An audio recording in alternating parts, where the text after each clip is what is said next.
Hello welcome বন্ধুরা, explain গাইডের আরেকটি অসাধারণ এক্সপ্লেন ভিডিওতে আপনাদের সবাইকে স্বাগত জানাচ্ছি। আজকে আমরা একটা অসাধারণ চাইনিজ ড্রামা নিয়ে এক্সপ্লেন করব। এক্সপ্লেনটি ভালো লাগলে অবশ্যই চ্যানেলটিকে সাবস্ক্রাইব করবেন এবং পাশের থাকা বেল আইকনটি অল অপশনে ক্লিক করতে একদমই ভুলবেন না।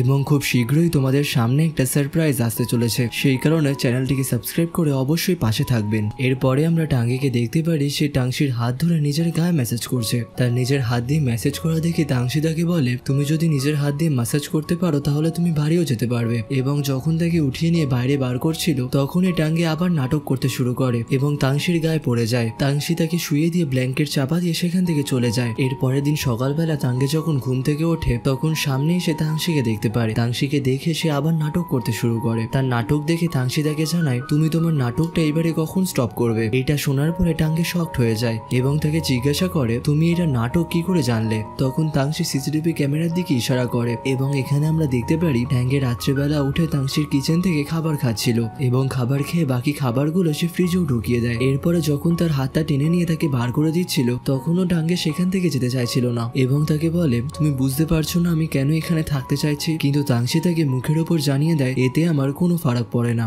এরপরে সে তাকে আবার ঘাড় ধাক্কা দিয়ে বের করতে শুরু করে এবং যখন তাকে বাইরে বার করে দেয় তখনই সামনে ডিং ডিং চলে আসে এবং ডিং ডিং তাদের দুজনকে ঘর থেকে একসাথে বাইরে বেরোতে দেখে অবাক হয়ে যায় এবং সে কোনো মন্তব্য করতেই যাচ্ছিল তখনই টাংশি তাকে ঘরে ঢুকিয়ে নেয় এবং ডিং ডিংকে টাংশি তার প্রজেক্টের স্ক্রিপ্টটা দেখায় যেটাকে কেমন টাইপের অ্যাক্টিং করতে হবে এবং ডিং ডিং তাকে বলে, এই স্ক্রিপ্টটা আমি অনেকদিন আগেই লিখেছিলাম এবং আমি কখনোই ভাবিনি যে আমার নোবেল পাবলিশ হতে পারে। তখনই আমার একজনের সঙ্গে দেখা হয় এবং তাকে দেখে আমি রিয়েলাইজ করি যে আমিও এই লাইনে আসবো। এইসব কথা সে ডিং ডিংকে বলছিল এবং ডিং ডিংও তার কথা মন দিয়ে শুনছিল। অন্যদিকে আমরা ট্যাঙ্গিকে দেখতে পারি সে যখন অফিসে আসে তার সামনে তার অ্যাসিস্ট্যান্টও আসে এবং তাকে জানায় আমাকে অফিস থেকে বোনাস দিয়েছে। অন্যদিকে আমরা ডিং ডিংকে দেখতে পারি সে নিউ প্রজেক্টের জন্য একটা গ্রুপও ক্রিয়েট করেছে যেখানে সে সবাইকে অ্যাড করেছে, কিন্তু এখনো অবধি এই সবকিছুর ব্যাপারে টাংশি কিচ্ছু জানতো না। তখনই লুজি সেখানে আসে এবং তাদের সামনে এসে তাদের জানায়, আমি প্রজেক্টের ফিমেল লিড পেয়ে গেছি। সেখানকার সবাই শুনে ভাবে প্রজেক্টে হয়তো অন্য কেউ কাজ করবে, কিন্তু যখনই লুজি গ্রুপের কথা বলে এবং যখনই তারা মোবাইলটা খুলে দেখে তখনই দেখতে পায় যে ডিং ডিং প্রজেক্টের জন্য রাজি হয়ে গেছে এবং এটা দেখার পরে তারা সবাই খুশি হয়। এবং তখনই টাংশি ডিং ডিংকে জিজ্ঞাসা করে, তুমি কি আগেই ভেবে রেখেছিলে যে আমাদের সঙ্গে কাজ করবে। তখন ডিং ডিং জানায়, তুমি স্ক্রিপ্ট দেওয়ার আগেই লুজির কথা শুনেই আমি ভেবে নিয়েছিলাম যে আমি তোমাদের সঙ্গেই কাজ করব। স্ক্রিপ্টের এই কথা শুনতে পেয়ে টাংশিকে তারা সবাই জিজ্ঞাসা করে যে এই স্ক্রিপ্টের ব্যাপারটা কি। তখন টাংশিকে তাদের বলতেই হয় যে সে অনেক বছর আগে একটা স্ক্রিপ্ট রেডি করেছিল এবং সেই স্ক্রিপ্টটাই তাকে দেখিয়েছে এবং এরপরে তারাও তার কাছ থেকে স্ক্রিপ্ট দেখতে চায়, কিন্তু টাংশি তাদের কিছুতেই দেখাতে চায় না। এবং এরপরে যখন তারা জোর করে তখন টাংশি তাদের স্ক্রিপ্ট দেখাতে রাজি হয়ে যায়। আসলে তারা টাংশির ওপরে খুবই ট্রাস্ট করত।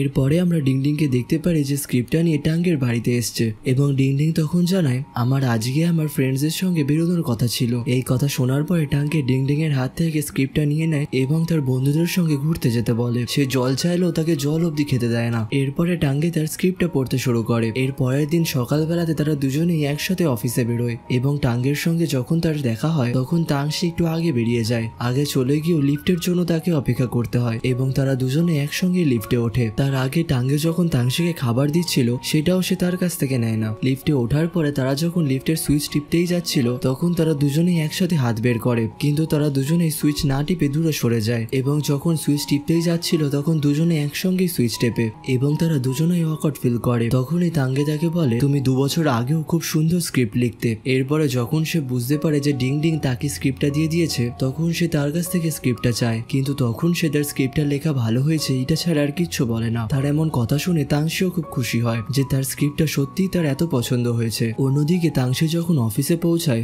মিস্টার ফ্যান কাঁদছে। আসলে মিস্টার ফ্যান টাংশির স্ক্রিপ্টটা পড়েই কান্নাকাটি করছে। টাংশি তাকে দেখে ভাবতে শুরু করে হয়তো তার স্ক্রিপ্টে কোথাও ভুল হয়েছে সেই কারণেই সে কান্নাকাটি করছে এবং তখনই সেখানে লুজি আসে এবং লুজি এসে তাকে সমস্ত ক্লিয়ার করে দেয় এবং লুজি তাকে এই স্ক্রিপ্টটা ইউজ করতে বলে। এরপরে তারা তিনজনেই একে অপরের সঙ্গে হ্যান্ডশেক করে। আসলে এখানে তাদের তিনজনের মধ্যে ডিল ফাইনাল হয়ে গেছিল। এরপরে যখন টাংশি কাজ করছিল তখনই তার কাছে ডিং ডিং এর কল আসে এবং ডিং ডিং তাকে জানায় যে সোশ্যাল মিডিয়ায় কি ভাইরাল হচ্ছে।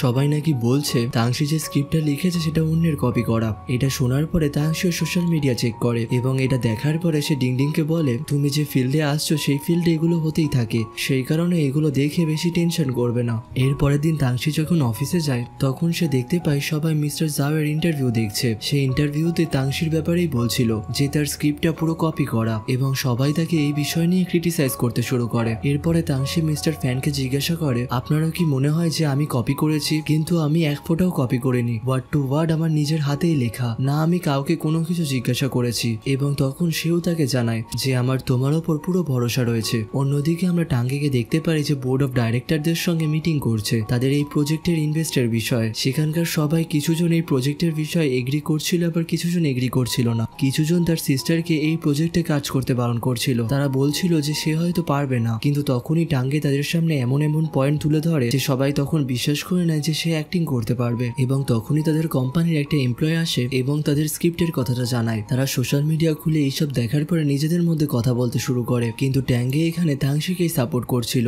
সেই কারণে সে সেখানকার সবাইকে জানায়, আমি এটা পরের বার আপনাদের সবাইকে এক্সপ্লেন করে বলবো যে এই বিষয়টা কেন হয়েছে। এইটা বলে সে সেখান থেকে চলে যায়। এবং আমরা বুক স্টোরের সিনও দেখতে পারি সেখানকার সবাই সেই বিষয়ে কথা বলছিল যে সে হয়তো নিজের ফেমটা পাওয়ার জন্য অন্যের কপি করেছে, এবং সমস্ত বুক স্টোর থেকে তার বইগুলোকেও হাটিয়ে দেওয়া হয়। অন্যদিকে আমরা তাদের তিনজনকে দেখতে পারি খুবই চিন্তিত হয়ে বসে রয়েছে, এবং টিম সবারই ওপর চেঁচিয়ে বেড়াচ্ছে যে তোমাদের কাউকে কিছু না কিছু একটা করতে হবে, কিন্তু তাদের কাছে কোনো এভিডেন্স না থাকায় তারা কিছুই করতে পারে না। অন্যদিকে মিস্টার ফ্যান তাকে শান্ত হয়ে বসতে বলে, কারণ সে এত জোরে জোরে চেঁচাচ্ছিল যার কারণে তার মাথা ব্যথা শুরু হয়ে যায়। এরপরে ডিং এক জায়গায় বসে তাংশিকে বলে যে তুমি তো তোমার নোবেলটাকে নিজের বাচ্চা হিসাবে দেখতে, তাহলে তুমি বাচ্চার জন্য কিছুই করবে না? তখন পাশ থেকে লুজি বলে, আমি তার জন্য একটা সোশ্যাল মিডিয়ায় স্টেটমেন্ট রাখবো, হয়তো এর জন্য তার কিছু হেল্প হতে পারে। কিন্তু তার স্টেটমেন্ট দেওয়ার পরেও কিচ্ছু হয় না, উল্টে আরো বিগড়ে যায়। অন্যদিকে আমরা টাঙ্গিকে দেখতে পারি যে খোঁজার চেষ্টা করছে যে এই স্ক্রিপ্টটা কার লেখা এবং এর কপিরাইটস গুলো কার কাছে রয়েছে,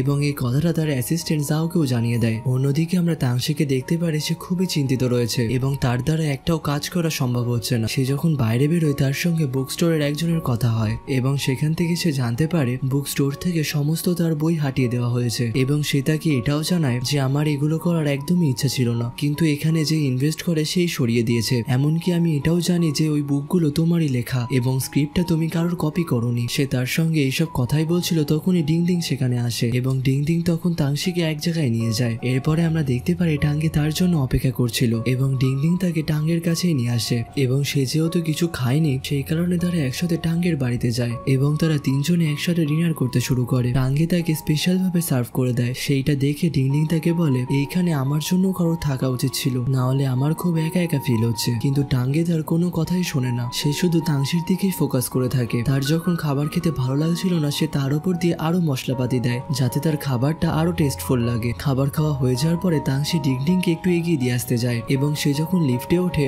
তখন টাঙ্গে তাকে নিচ অব্দি ছাড়তে যায়, কিন্তু ডিং ডিং তাকে আটকে দেয় এবং তাকে জানায় আমি নিজেই চলে যেতে পারবো। এরপরে ডিংকে ছেড়ে তারা দুজনে হাঁটতে হাঁটতে নিজেদের ঘরের দিকে আসে। তারা নিজেদের মধ্যে কথা বলতে বলতে নোবেলের জন্য তাংশি নিজেকে নিজেই দোষ দেয় যে এই সমস্ত কিছু আমার জন্যই হয়েছে, উল্টে তুমি আমার নোবেলের জন্য 100 মিলিয়ন খরচ করলে, সেটাও তোমার লোকসান হয়ে গেল। তার এই কথা শোনার পরে টাঙ্গে তাকে জানায় এতে আমার কোনো ফারাক পড়ে না। তাংশি তাকে বলে তোমার কি আমার ওপর পুরো ভরসা রয়েছে? তখন টাঙ্গে তাকে জানায় কখন হলো আমি বলতে পারবো না, কিন্তু আমার মতে তুমি এটা করতে পারো না। এবং তখনই তার কাছে তার অ্যাসিস্ট্যান্টের কল আসে। তার অ্যাসিস্ট্যান্টের কল রিসিভ না করে সে তাংশিকে নিজের ঘরে চলে যেতে বলে এবং সে তাকে নিজের ঘরে ঢুকিয়ে দিয়ে তার অ্যাসিস্ট্যান্টের কলটা রিসিভ করে এবং তার অ্যাসিস্ট্যান্ট তাকে জানায় যে এই স্ক্রিপ্টের কপিরাইট কার কাছে এবং কারা কারা লিখেছে সেই সমস্ত ডিটেলস সে পেয়ে গেছে। এবং টাঙ্গে তখনই তাকে ইমিডিয়েট তার সঙ্গে মিটিং ফিক্স করতে বলে। এরপরে সেই কোম্পানির সঙ্গে টাঙ্গে মিটিং করতে যায়। তখনই কোম্পানির সেই লোক টাঙ্গেকে জানায় আমি যখন আপনার সঙ্গে মিটিং করতে চেয়েছিলাম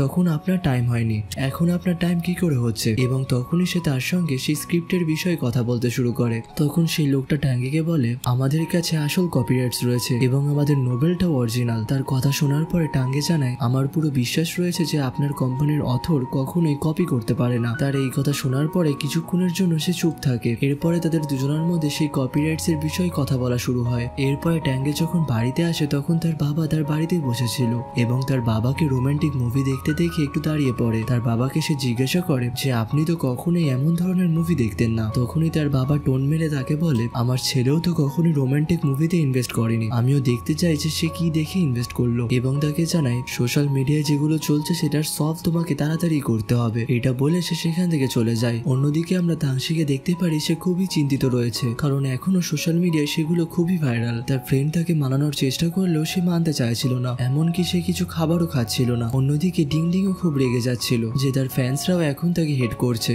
এবং এরপরে আমরা টাঙ্গিকে দেখতে পারি যে সেখানকার বোর্ড অফ ডিরেক্টরসের সঙ্গে মিটিং এ যাচ্ছিল। তারা সবাই তাকে জানায় যে আপনাকে এই প্রবলেমের সলভ তাড়াতাড়ি করতে হবে, এবং তাদের মধ্যে একজনও তাকে এটাই বলে দেয় যে আপনার সঙ্গে হয়তো তাংশির কোনো রিলেশন রয়েছে। এইটা শোনার পরে টাঙ্গে যখন তার দিকে তাকায় তখন সে শান্ত হয়ে যায় এবং সবাইকে জানিয়ে দেয় যে আমার সঙ্গে তাংশির কোনো রিলেশন নেই, এবং রিলেশন থাকলেও যেটা সঠিক আমি সেটাই করতাম, এবং যদি আমি কোনো ভুল করি তাহলে আমি সেদিনই এখান থেকে রিজাইন দেব। এইটা বলার সঙ্গে সঙ্গে আমাদের এপিসোডটা এখানেই সমাপ্তি ঘটে। এক্সপ্লেনটি ভালো লাগলে অবশ্যই চ্যানেলটিকে সাবস্ক্রাইব করবেন এবং পাশের থাকা বেল আইকনটি অল অপশনে ক্লিক করে দেবেন এবং কমেন্ট করে জানাবেন যে এক্সপ্লেনটি কেমন লাগলো। আবার দেখা হবে পরের ভিডিওতে। সবাই ভালো থাকবেন, সুস্থ থাকবেন, টাটা।